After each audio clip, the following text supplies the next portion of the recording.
You'll be amazed by the ability of these new international combines to recover grain. It's truly phenomenal.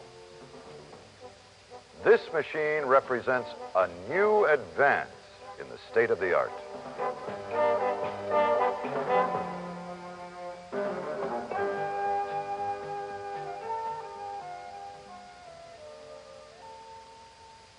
As the development of the combine itself revolutionized harvesting, so too does this rotor and its chamber revolutionize combining.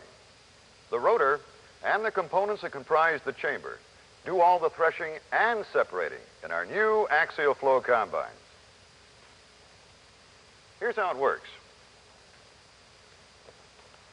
The crop is fed into the rotor's impeller, which gathers it and starts it rearward in a spiral movement. At this point, the rasp bars bring it around and thresh it against the concave repeatedly. Then the crop, continuing its rearward spiraling, is passed repeatedly over the separating grate, where centrifugal force affects optimal separation. A bed of augers moves the grain and the fines back to a typical cleaning system with two sieves and an air blast through them.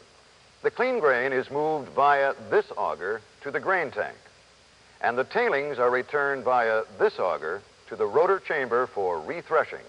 The spent straw, meanwhile, is propelled by this beater out the rear of the machine. On the rotor itself, these are the impellers. This is the rasp bar portion, which does the threshing and much of the separation.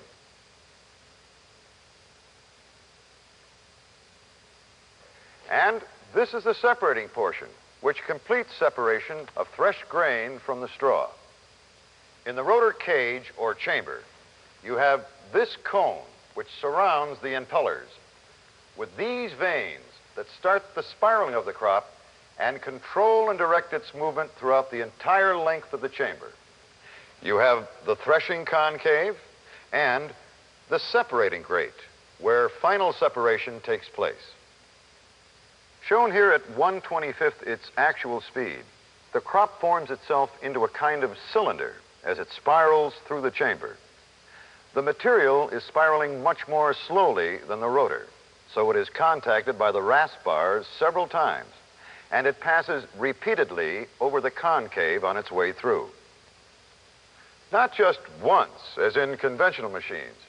Here, all the threshing must be done in one pass of the crop, from here to here, and it must be severely impacted and rubbed to get an acceptable amount of grain out. In the process, you sustain more grain damage than you will with axial flow, where repeated threshing passes mean the crop need not be impacted and rubbed so severely. And you can recover more of your total yield with the axial flow. In a single pass through here, more kernels invariably go through unthreshed than in repeated passes around and around here. And of the grain that gets beyond the concave, you recover more of it by centrifugal force through this grate than you do with straw walkers. You'll be amazed by the ability of these new international combines to recover grain. It's truly phenomenal.